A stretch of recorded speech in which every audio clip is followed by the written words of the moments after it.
Hi, welcome back. In the previous episodes, we set the scene for Elastic-XL, then created the SMO member.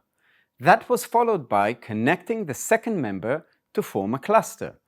And we defined the Elastic-XL single management object in our Smart 1 or security management.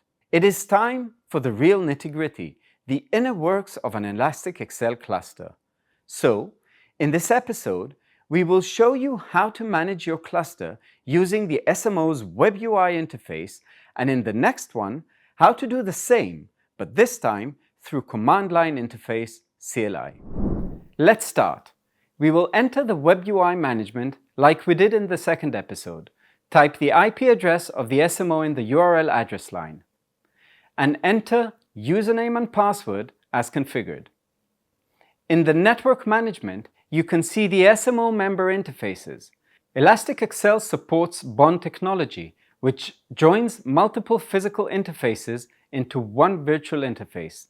In this case, the bond interfaces are MAG1, M-A-G-G-1, which is the actual bond, and the slave is the management interface. With the IP address of MAG1, we connect to the management server. The second bonded interface is the sync bond interface.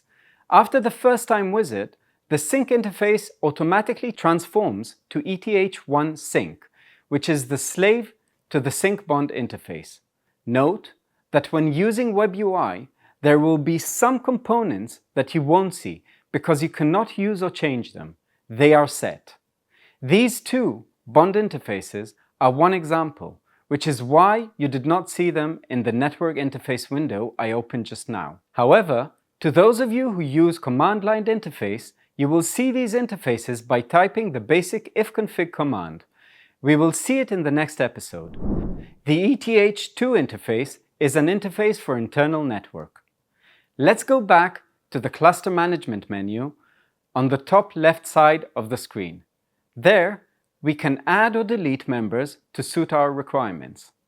In the Pending Gateways window, you will see the members that are connected to the dedicated sync ports group we defined on the switch, and some details like hostname, model, serial number, and request ID. So what you see now on the screen is actually the second member we added in the second episode of this series. To add it, or any other member we may have configured, highlight it, and then you will need to choose one of the options at the bottom of the window. Option 1, Add to Existing Site. This member will be in the load sharing cluster with the SMO. Option 2, Create New Site, will separate the members in a way that will be logically two sites, but in one cluster, that will act as a high availability cluster for redundancy purposes. In case there are more than one member in each site, then within each site, the firewalls will load share between them, and together with the second site, it will give the cluster a high availability. Clicking Add will assign the member a role as explained just now. Note that Elastic-XL can manage up to 3 firewalls per site and up to 2 sites. The member assigning process may take a few moments to complete. After adding it, make sure to install the policy on the SMO, which will distribute the rules and policies you set to the new members. The action button you see on the screen now enables deleting or rebooting a member. For the purposes of demonstration in this video, we have chosen removing a member, which will trigger an automatic purge of all member connections and adjust the cluster accordingly. The red icon on the left means that the process is ongoing and may take a few minutes to complete.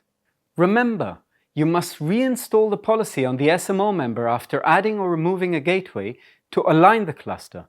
So if you see a member is offline or still there when it should be gone, the policy install either did not happen or was forgotten, in which case reinstall the policy on the SMO and it will implement the changes to all cluster members and bring them online. There is no best or right way to build the Elastic-XL cluster at this stage. You can connect all members and then add them all from the Pending Gateways window, or you can do it one by one.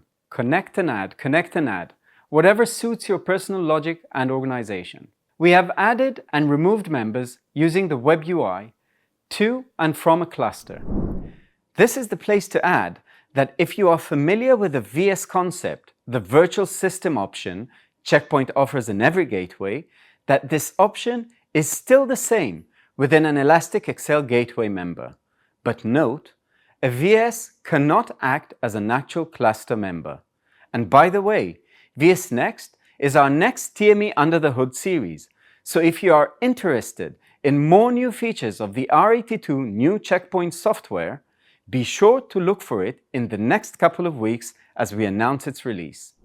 This brings us to the end of the WebUI Elastic-Excel member management. In the next episode, we will see the same process, only this time through a command line interface. Thank you for watching and see you in the next episode.